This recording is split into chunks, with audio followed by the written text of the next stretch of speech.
What did we learn about the Niners this weekend? Okay, I want to start slow. You know, usually we say every game, every weekend is a different universe, and that's true. And we say we're going to learn a lot about the 49ers in this game. They had played 8 games before this, and I didn't really think I had learned a lot about them, particularly in the first 8 games. I felt this was different, Yeah. that I really did learn a lot about them in this game. And I think, Iggy, we both learned a lot of things. So let's maybe take turns. If you don't mind, I'll go first. The cliche is a lot of times teams will lose a game, but they played really well. And say it the loss, but it felt like a win, which always I don't approve of because a loss is a loss. I'm saying this win felt like a loss, but in a way, I don't approve of it because a win is a win, and Mhm. it improved their record, and they pulled out a game. But in a lot of ways, it felt like a loss. So, if you don't mind going in that context, and what did we learn about them? We learned that they still have trouble holding on to a lead Yeah. at the end of a game, and that's one reason that it felt like a loss. I mean, Tampa's this was their fourth loss in a row. They're really not a very good team. They gave the Niners everything they were worth. And at the end of that game, I'm not even getting into the Debo fight yet. I'm just talking about the defense when Tampa was driving to tie the game, Iggy. I think there were either 3 or 4 plays in a row where their Niners had a defensive penalty to help the Buccaneers. How many was it? It was 3 in a row and 4 in the drive. 3 in a row and 4 in the drive. I knew there was a fourth in there somewhere. So here's what I want to say. What I learned about them, the Niners, is their defense still sucks at the crucial end of a game. Mhm. I learned that. What else did you learn? Well, I thought it was interesting. Like, to me, they played in this game the way they've been playing all season. And when they did it before the bye week, we gave them excuses like, well, it's September, it's October, they don't have McCaffrey. They've done this before. They kind of start slow, but then you wait until the bye week. McCaffrey's going to come back. This team has championship pedigree. They can flip a switch. They know what it takes. And they didn't. This is exactly how McCaffrey came back, still couldn't score in the red zone consistently. It just feels like they're definitely a middle of the road team, all things considered. McCaffrey isn't going to launch them into the top 5. They're like the 13th best team in the league. I have to agree with you. I thought it was possible that they were a middle of the road team that was about to launch itself. This didn't seem like a team that was going to launch itself. This seemed like a team that would struggle against pretty good teams. Another thing I learned or was reinforced for me, I really question Kyle Shanahan's judgment both during games and after games when he talks to the media. Iggy, I don't understand why he only gave Jordan Mason one run. It's just I bad mean, judgment. and let me just say, I know he had a bad shoulder, but he was active for the game. And when he ran, he got 5 yards. Mm-hmm. He didn't seem particularly hurt. And so you get your new toy or your old toy back. So all of a sudden, the guy's the fourth leading rusher in the league, and he gets one rush in the whole game. And this is not a knock on McCaffrey, but I think as a running back at this moment, Jordan Mason is a better running back, not a better player. That was that great catch that McCaffrey made. I mean, you use him judiciously, but I think what happened is, first of all, Kyle seems to be very narrow-minded for a very creative man. I got this one guy, so screw the other guy. Yeah. And in addition, I think he panicked in the second half. I can't use Jordan Mason. I really need to use Christian McCaffrey if I'm going to win this damn game. And he underused Jordan Mason and overused Christian McCaffrey. I think it was really almost immoral how much he used him Yeah. coming from that injury. And it was funny. It was either after the game or yesterday in the conference call. Someone asked Kyle, like, you really rode McCaffrey hard in his first game back. How come? And Kyle, what do you think he said? What do you think he said? He was up to it. I didn't think it was a problem. I don't think we rode him hard. 19 touches. That's less than what he normally gets. So, Yeah. and then to me, like all of that is true. What's I think more not embarrassing, but like disconcerting about it is they had 14 days to prepare for this team. The Bucks have the worst defense in the league statistically over the last 5 games. They're missing all kind of players. And that's the best you could do. 23 points and a bunch of field goals, only 2 touchdowns. And then they were really in control of the game. But in the fourth quarter, it looked like they might give it away. They're clearly better than the Bucks. And in that brief moment where it was unclear if the Niners would pull it out, they started fighting with themselves. One guy went over to the other, and one guy was protecting the other. And it's like, I don't know, that it seems like a team that almost expects to lose and is preemptively looking for people to blame as opposed to pulling together. Scapegoats. Yeah. It's not what good teams do. It's not what Detroit does. Detroit, you get the feeling that they're a team. They came back against Houston. They were playing crummy, and no one got into any fights. Yeah, no one had to go up to Jared Goff and yell at him and tell him to lock in. Yeah. Okay, so what we're talking about is Debo went up to the kicker, Moody, and according to the coach said lock in. Mhm. And then somehow there was a fracas, and he ended up choking the long snapper Pepper.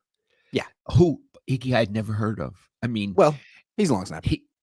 But what I'm saying is Debo went after the 2 most vulnerable people on the team.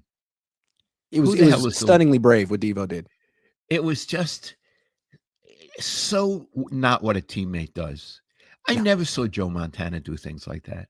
It is so not what a teammate does. And then so everything's falling apart. The defense is making all these penalties, and then there's a fight on the sideline while the game is going on. And from what I understand, he choked him, and then he kept coming back to him. Right. That's what, So this is a team that what I learned is this is a team that is not really together. Okay. But then Kyle talks about it. I'm going to sneeze. You say what Kyle said. Well, after the game, he said, there wasn't really much to talk about. It's football, they're brothers, which just seems like a fair thing to say. They'll work it out. But then yesterday on the conference call, he says that he really took Debo's side. He was like, well, Debo was just going over there telling him to lock in, and Tabor Pepper overreacted a little bit. Like, I like him standing up for his guys, but there was really nothing to stand up for. Okay. First of all, when he says in the first thing, football players get into fights, that's absolutely true. It happens all the time. These are very physical men, and they're emotional, and they get over it. It happens in training camp all the time, Miggy. Okay. And then they go in the locker room, and they're okay. So I agree with that. I have no problem with that. Although I am not convinced Debo said lock in. We just have the coach's word for it. The coach wasn't there. So it's possible he said lock in. It's possible they lied to Shanahan, or it's possible Shanahan edited the words when he spoke to the media. I have no idea. But you let it ride. You see, these were football players. They fought. We made it up. We're brothers. He takes Debo's side? Yeah. Why? Now he makes the long snapper who stood up for his teammate. Debo didn't stand up for his teammate. The long snapper stood up for his teammate. Makes him look like the villain in the piece and a schmuck. Yep. And a schmuck. And again, so what did Sensitive. I learn? Oversensitive. Yeah. Not a man. Not a man. Yeah. And so what did I relearn about Shanahan? He has the worst judgment. Yeah. I'm not even talking about play calling. I'm talking about people management. That's part of being a coach. He sucks. He absolutely sucks at it, Iggy. And he did it again. Yeah, he does suck at it. I mean, he really does. It seems to me if this exact situation were playing out on the sideline of the Lions or the Chargers or the Ravens, it wouldn't be one of the players going up to the kicker. It would be Dan Campbell, Jim Harbaugh, John Harbaugh. And these guys aren't cheerleaders. They're leaders. They're not cheerleaders. They're leaders. And Kyle Shanahan, I don't think he is a leader. He might be friends with Debo Samuel and certain players on the team, but I think his main function on Sundays is play calling. Beyond that, I don't think he does much. And I think the Niners are a terrific example of an NFL team that essentially doesn't have a head coach. In that sense of someone who can pull a team together, because clearly at the end of the game, before they won with the 41 seconds to go, the team was falling apart, coming apart, fighting against itself, and they were not together like the Lions are, and he did not know how to change that. I'm going to say something else, Ziggy. In the next to the last drive, you're better at this than I am. They got the ball back with about 7 minutes to go. If I'm wrong, please correct me. And they could have closed out the game right then and there. They were up by 3 points, right? Or was it tied at that point? At the next to the last drive. Next to the last drive, they get the ball up 3 and do nothing. They go and he 4 and passed out. the ball. He passed the ball. Yeah, he did. He did. And I'm watching the game. I was away. 2nd and 7 pass. And Purdy fumbles. 3rd and 7 pass tipped at the line of scrimmage. Punt. Yeah. I mean, a football 101. You can close out the game. Run the ball. Yeah. Run the ball. Yeah. Put Jordan Mason in and run the ball. These other guys are tired. They don't have a good defense. And you go 4 and out. That gave them a chance to tie the game. Yes, it did. And if Purdy weren't brilliant in the last 41 seconds, they would have been in overtime. Or if the Buccaneers had scored a touchdown when they got down to the 5-yard line, if they had scored a touchdown, it's 2nd and goal from the 5. That's a touchdown instead of a field goal. The Niners lose. The Niners lose to that team. Yeah. So again, not only do what I've learned is I question him as a leader of men, Kyle. What the hell kind of play calling is that? You run the ball. Yeah. You run out the clock. You don't give them a chance. Yeah. And it's like, I want to do the Passover question real quick. What is different? What makes this team different from all other Kyle Shanahan teams? Okay. So we're thinking, a lot of people were saying, hey, after the bye week, Christian McCaffrey comes back.